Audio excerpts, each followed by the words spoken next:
Bhavnagar Somnath national highway ઉપર ગોઝારો triple અકસ્માત સર્જાયો।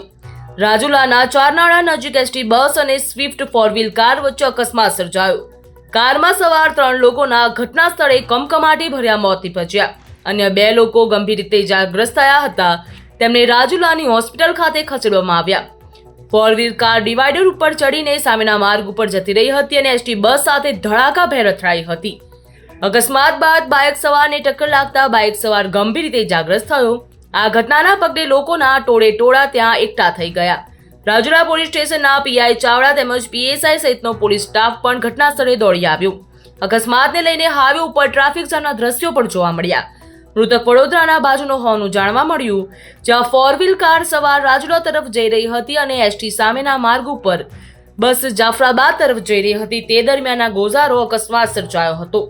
રાજુલા પોલીસ અને એસટી ડેપોના અધિકારીઓ ઘટનાસ્થળે તાત્કાલિક દોડી આવ્યા હતા અને બચાવ કામગીરી પણ હાથ ધરવામાં લાગી હતી।